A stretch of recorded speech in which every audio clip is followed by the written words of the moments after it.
As promised, we are joined by Will Gottlieb, Bulls beat writer for CHGO Sports. Will, thank you so much for joining us on this Monday morning. I guess it's technically afternoon if you're in Chicago.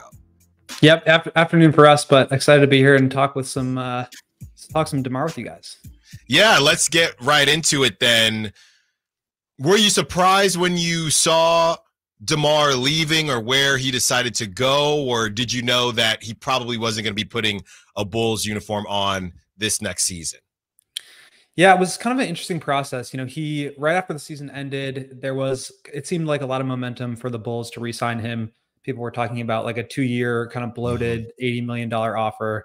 And then after the Bulls traded Alex Caruso for Josh Giddey and kind of seemed like they were going to start building towards more of a younger direction, it made a little bit less sense. Obviously, like they could have used Caruso to offload Zach LaVine's contract to open up more space to bring DeRozan back. That didn't happen. So after a certain point, it did kind of feel like the writing was on the wall. And, you know, to your guys' credit, like the Sacramento beat was all over this for the last couple of weeks here, talking about DeRozan being a dark horse candidate, talking about him getting into the building there to talk with ownership. And so it just kind of happened, I guess, not super quickly, but it did start to build towards that. And I think it's a great fit for him. I think he's going to be really happy there. And the reception so far from the Sacramento fans has been great. So I'm glad he's getting that kind of love. I think I saw that DeMar is the second highest points per game leader in Bulls history, obviously behind Michael Jordan. But, you know, how do you think Chicago as a city is going to, and as a fan base, I guess, is going to remember DeMar's time there, both on and off the floor? Yeah, I mean, for me, it was just incredible. He was so dominant.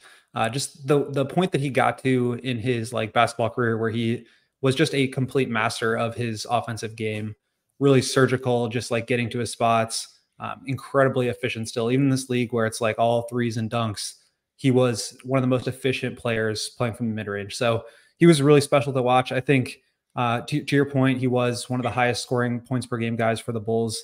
And so I think, you know, he will be remembered definitely fondly, but team success is a big part of that too. And the Bulls underachieved the last 2 years, only making it to the play-in. They made one playoff run while he was there in his first season. So, you know, it was definitely time to move on. I think there was probably another world where DeRozan stays a little bit longer and the Bulls have a little bit more success. But like they really did need to start dismantling this and building towards a younger team. And so that was kind of the right move. But I think people and fans will look back on this fondly. Talking to Will Gottlieb, Bulls beat writer for CHGO Sports. Will, there have been fans and I guess haters, if you will, that have been discussing the defense for DeMar DeRozan. And we have Mike Brown over here, who is a defensive savant, but some of the pieces haven't been perfect to get the defense where he wants it to be. Do you think the questions about DeMar's defense are a bit overblown, or should we have some concerns there? Will switches be an issue and things like that? Yeah, I mean, he's definitely not like an elite defensive player, but he's been a part of good defensive teams.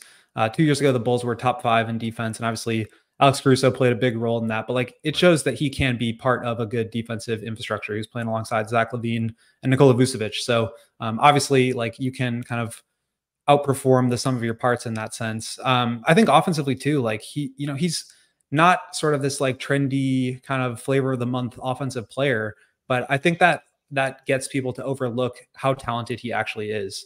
And I think like he will slide in, he will make an impact on both ends. I think when he kind of locks in, he can definitely be, you know, a good low man, kind of helping protect the rim. And then offensively, just like, you know, he's so dominant and he's so skilled that he can, I think, fit into any system. And I think just as a stabilizing force, like the Kings play so fast, they get up so many threes. That's great, but like you do need somebody that can kind of dominate and stabilize in the half court. And DeRozan's one of the best in the league in that. So I think those two things can kind of balance each other out, and for your guys, hopefully allow you to get to another level. Yeah, Will, as I was kind of doing some initial research on DeMar, it sounded like the initial reception, I guess, of DeMar in Chicago, at least from the national perspective, was also kind of similar to what we're seeing now, that a lot of people question how the fit would be with that Bulls team. And how did that end up playing out? So I guess two-part question of did you hear that as well, that in his initial signing with Chicago that there was some questions on the fit, and then did those questions actually become true, or was it really a bit overblown? Definitely. I think his free agency period was very similar in 2021 to what we just saw here happen in 24. There was not a big market. People were thinking about him going back to either the Lakers or the Clippers back home to play at the mid-level exception. And he kind of held firm and waited for a bigger offer to come in. The Spurs helped facilitate a sign and trade, obviously, with both the Bulls and the Kings this time around. So I think he just kind of played his market better and got kind of more than people were expecting. And so much of like evaluation from, fans and the media is about like, how much do you make, and not as much about how good you actually are. And so like, did the Bulls overpay to get DeRozan the first time around? Probably. They outbid a marketplace that wasn't really getting close to the number that the Bulls ultimately paid him. They had to give up a first-round pick in order to pull off that sign and trade, which they are now going to have to try to protect by landing in the top 10 of next year's draft. So did they overpay? Yes. But I don't think that necessarily made it a bad signing just because of how much he brought to the table in terms of like bringing back some, recognition that was like a little bit more positive. The Bulls had been the worst team in the league for the last 4 years prior to DeRozan. So I think he just kind of elevated the organization and the perception of the organization to a point of respectability. And then on top of that, like he was just so good that he basically wouldn't let this team get out of the play-in race. And you can say what you want about like, is it, impressive to make the play-in the Eastern Conference? Not all that much, but I think things could have just gotten so much worse if not for DeRozan's stability and his just, constant consistency every day coming in and challenging the younger players, taking them under his wing, helping develop them. I just think he does so many things that's beyond, the mid-range jump shots that I think a lot of people who are mostly just focused on kind of that element of the game can get lost with. Talking to Will Gottlieb, Bulls beat writer for CHGO Sports. Will, I don't know if you saw, but there have been some grades that have been given out for the trade. Curious, what grade would you give the Spurs or whatever? We don't have to talk about the Spurs. What grade would you give the Kings in this trade, and what grade would you give the Bulls? Yeah, that's a tricky one. I think some of the grades were maybe a little bit low for the Kings. Obviously, they did end up having to give up, 2 second-round picks to get off of Harrison Barnes and Duarte. And then the pick swap, I think, in 31 is actually a pretty good asset for the Spurs. So I think the Spurs made out pretty well. As for the Kings, like, this deal in a vacuum, you can kind of quibble with it. But like, I think to me, this is much better than going and giving up 2 first-round picks to go get Brandon Ingram, for example, and then having to give him a max extension worth $208 million. So to me, I think it's like a B+, A- territory for the Kings. They got a huge upgrade in DeRozan over Harrison Barnes. Like, no disrespect to him, but like DeRozan is just that good. And I don't think they like really broke the bank in order to do that. They still keep a handful of their first-round picks to where maybe you go out and get a Kyle Kuzma player, somebody in that caliber. Maybe you flip that Kevin Huerter contract. So I like it for the Kings a lot. I think it still leaves some doors open for them to continue to improve and obviously makes them a lot better. And for the Bulls to just get anything, I think for a guy who is a free agent who could have left for nothing, 2 second-round picks, a flyer on Duarte, who I think could be kind of an okay role player for a rebuilding team. Probably not quite as prolific a return for them, but certainly not terrible. And I don't know how much more you really could have expected without them being the team that takes on the bad contract.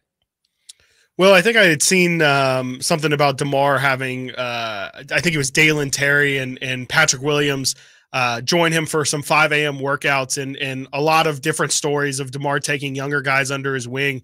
Can you just, is there any specific stories that stick out when it comes to his leadership? Because that's really been a hot button topic here in Sacramento, is just, they need somebody who will actually take the reins of being the leader. There's a lot of unwilling leaders here. And I think the Kings were really looking for someone who would kind of take the reins and willingly take this team kind of under his wing. Is that something that you see DeMar potentially doing here? 1,000%. That was, I think, to me, more so than any of what he actually did on the court, his leadership, his, assistance with developing some of the younger players. Like, he really, I think, took on whatever role the coaching staff asked of him in terms of, trying to share usage with Zach LaVine when things first started, and Nikola Vucevic, who I think kind of occupies some of the same real estate on the floor to DeRozan. As you mentioned, the 5 a.m. workouts, he had Patrick Williams with him after his rookie year, Dalen Terry last year. He brought Dalen Terry to a Kendrick Lamar concert this summer. He's just like constantly working with some of those guys. He went to Ayo Dosunmu's jersey retirement in Champaign during an off day. And I think, even just like going into the locker room after games, you could find him like pointing things out. Or there was a point last year when Kobe White got the last shot in a game against the Cavaliers and missed it. It was like kind of a go-ahead bucket. And DeRozan just sat with him and rewatched the play and talked it over with him a handful of times after the game. So he just like goes above and beyond out of his way to help younger players get better. I've actually talked with him a lot about this, and he just said, like, when I was a rookie, I was the only rookie on our team. It was a very much an older team, not a lot of young players. And I like knew from an early age that like the importance of learning from your vets was so big for me in my development. And so I think he's always really taken that seriously and taken pride in that.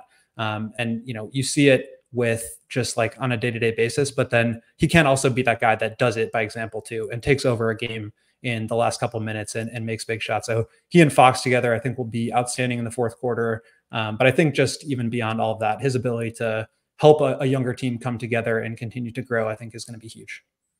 Will Gottlieb, Bulls beat writer for CHGO Sports. Will, this has been awesome. Before we let you go, what is going to happen with Zach LaVine? I mean, look, and Chris and I have talked about Zach LaVine is a good player, but I know a lot of people do not want to take that contract, but it's getting a little bit disrespectful for Zach LaVine. He's a good player. Is he going to play for the Bulls again? I mean, now you got to give away first rounders. This is crazy. It's honestly gotten to a point of just like, it's absurd. The business of the NBA, I think, does play obviously a huge part in how you value these guys around the league. Right. And so, especially with like the aprons and the new CBA rules, it's like, we don't want to take on a guy who's going to be, a second or third best player on our team for $43 million. I understand that. But I think with the injury last year, with the way that the team played while he was healthy, obviously with the contract, it's like all these things came together and made him look way worse than he actually is. He's a great player. He's a prolific scorer. He's had some really bad luck in terms of just the teams that he's been on, and just the talent around him has been not enough to really get to a point where you can get to the playoffs at a high level. So I hope that he finds a new landing spot, because time with the Bulls, I think, is just, it's time to be, time to be over with that. And hopefully he gets to a place where he can contribute at a high level. But yeah, I don't see an easy landing spot for him. The Kings were a team, I think, that had some talks with him. And obviously now with DeRozan, that seems like it's going to be off the table. So maybe the Lakers, maybe the Clippers, if they kind of cobble together some stuff and the Bulls give up an asset. But it's like the Bulls are heading into a rebuild now. You can't really be giving up picks when you're trying to be bad. And so it's a really tough spot. I think ultimately they kind of just need to let him get back on the court, play, and hope he looks a lot better, to the point where you don't have to give things up in order to get rid of him, because he doesn't deserve that. And, he should really go to a place that values him a little bit more. And I think just once he gets back on the court and people remember, oh yeah, this guy's actually a really good player, that could be a little bit easier. Well, wishing you all the best and your Bulls. Will Gottlieb, Chicago Bulls beat writer, podcaster for CHGO Sports. Be sure to follow him on social media, on X, on Twitter, at Will_Gottlieb. Will, this has been great. Thank you so much, and we'll talk to you soon. Thank you, guys. Appreciate it. Coming up next, we continue the conversation and whether or not